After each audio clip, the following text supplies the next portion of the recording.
What's happening, guys?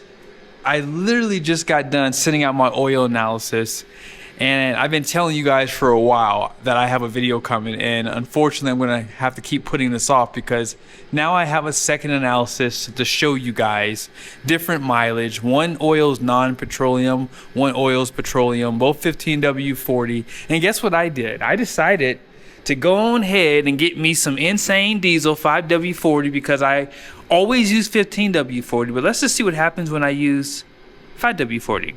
So non-petroleum again, and I'll do an oil analysis for this one as well. So you probably can hear my diesel heater back here. This thing is amazing. I have a video coming on this, but that's not what this video is about. We're literally going to be talking about some issues with our diesel fuel, guys. I keep seeing this stuff and I feel like I have to keep doing videos on it because I want to help you out. I never have issues with my trucks. I've never had a failure, never had to worry about anything because I do as much research as I can to keep this thing running. So in this video, it's going to be a little boring in some spots, but hang in there with me. I promise it will help you a ton and you will have a lot better knowledge about where to get your fuel from and what fuel not to use. Let's go ahead and jump into this video. There's a lot of confusion around labeling at diesel fuel stations, and there's a few things you have to look for. Now, every fuel station is a little different, and not all of them are going to give you the actual labeling of their fuel. So Diesel Hub did a really nice write-up. I'm going to pull a lot from this article, and if I remember, I'll put it in the description below because it's really a good read, because I'm telling you guys why there's so much confusion around diesel fuel. We'll never know. We do know when you go to fuel stations for gasoline, you have 85, 87, or 88, which is ethanol free here in Utah, 91, 93. We know those. We know 10% ethanol. That's it. Sometimes you have no ethanol in the fuel, but for the most part, gasoline is pretty cut and dry.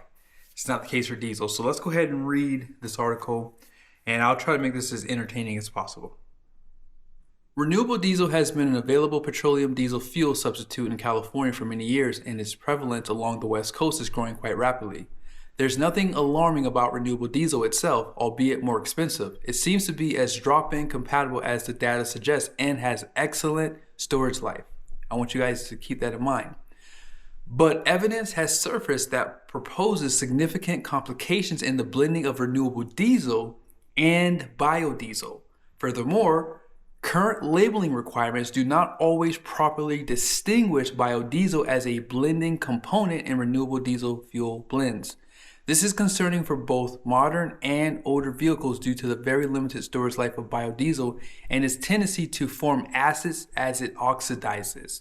For engines that do not meet the current maximum B20 compatibility standards, the problem could be more severe due to fuel tanks and systems utilizing materials that are not compatible with biodiesel. Brass, for example, is known to accelerate degradation and increase sediment formation when it is exposed to biodiesel. Man, it's a lot, isn't it? If you have an older diesel truck, they coming after you. That's all I'm gonna say. They coming after you. Now let's quickly break down all the diesel fuels that we know of today. Most of you guys have heard of diesel number one. Diesel number one is basically a winter mix fuel. It's less dense. It looks like kerosene. It's like clear. And if you live in climates that get well below zero, that's probably the fuel you definitely want to have inside of your truck. However, diesel number two has more energy and is more dense and has larger hydrocarbon chains in its chemical structure. So in other words, if you are even in a colder climate, you want to try to run diesel number two as much as possible because it is going to burn better. It's going to give you better efficiency too. Biodiesel, they regard it as a renewable diesel, but biodiesel is biodiesel. Let's just call it what it is. And it is biodegradable fuel made from biological sources such as vegetable oils, animal fats, and recycled cooking grease, okay? R99 is a type of renewable diesel that consists of 99% hydrotreated vegetable oil and 1% petroleum diesel. However, if you are looking at the pump and you see B5, B20 run away, and I'll explain why here in a second. Let's keep reading. Renewable diesel is not biodiesel, and biodiesel is not renewable diesel, but both fuels are in the biomass diesel family. At the molecular level, renewable diesel is extremely similar to petroleum diesel fuel, while biodiesel is not. Renewable diesel must adhere to the same fuel standards, ASTM D975, and specifications as petroleum diesel fuel. Biodiesel has its own set of standards which define separate performance expectations and impurity limits. I wonder why. Renewable is a very stable hydrocarbon that can be stored for long durations without consequence. Biodiesel is a use it or lose it fuel that is hypersensitive to oxidation. Natural water absorption in contact with certain metals accelerates the degradation process, resulting in acid formation. The compatibility of renewable is aligned with that of diesel fuel, and there are no special considerations regarding the storage or use of this fuel. It is a drop-in replacement meeting the same fuel standards. Although modern engines are certified to use fuel blends with up to 20% biodiesel, manufacturers provide varying guidance with regard to storage and usage of fuel blends that contain biodiesel. I bet you guys had no clue that there is a procedure for how to store your truck if you're running B5 or B20 for long periods of time, because I didn't know either. And we should know these things because this could be a reason of why these trucks are having failures, which is why I kind of pull back on Ford's, recall reasoning for their CP4s failing. They said that it was simply because of age-old biodiesel. I believe them now. And if you don't believe them, then here's some pictures for you to believe them. Here's some fuel filters. This is the effects of biodiesel mixed with renewable. Just 5%, guys. That's 5%. Oh, by the way, here is a brass fitting clogged, completely clogged with deposits because of renewable and biodiesel. That's not B20, that's B5. So for whatever reason, it's even worse for renewable mixed with biodiesel. Now, obviously, you guys know the blue people, and I know some of you guys get offended when I say that, but the blue states, how about that? The blue states, like Colorado, California, Oregon, this is where this stuff comes from. See, the sad thing about it is, a lot of the labeling is misleading. They'll say 99% renewable because 99% renewable means 99% renewable and then 1% petroleum. But then it'll say like B5 or B20 right underneath it. So it's like, well, what is it? Because that's not what they're saying it is. And so that's why I'm doing this video, because you guys have to understand, if you're getting B5 or B20, discontinue the use of it. I'm hoping that if we get enough people and enough eyes and ears on this stuff, then we can run B5 and B20 out of business. That's the goal. Because if it's not good for our trucks, then why is it available? And in a lot of cases, if you're going to those blue states, that might be all you have. And the labeling may not be truthful. So you guys know that I normally go to Costco for my fuel. I went there the other day. Josh over at Truck Stuff has sent me a picture, and I told him that's good. And I said, continue to use that, because you can see where it literally says right underneath there, renewable diesel, not biodiesel. Okay.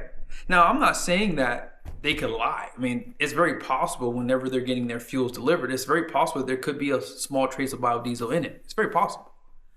But the reality is that labeling at Costco, which is where I always get my diesel fuel from, literally shows, and it clearly shows that there's no biodiesel. Now, in some states like Illinois, I think there's a place out there, they have like a B11 or something like that. I can't remember out of the article, but in some cases, they might have to put bio in that fuel because of the regulations in that state. So it is state specific. So that's something to consider too. If you guys live in a state and you want to try to rally together to try to make changes, because here in Utah, biodiesel is here. Like I know that a lot of you guys say Sinclair. I think Sinclair runs B20. Now they don't say it on the pump. You have to look for the sign. But I want to say that their fuel is B20. And if I'm wrong, then maybe I'll put something here. But I remember I found this little plaque. It was kind of hidden and it says something about B20. So I don't go to Sinclair anymore. And because of that, I just recommend you guys understand and know where your fuel is coming from.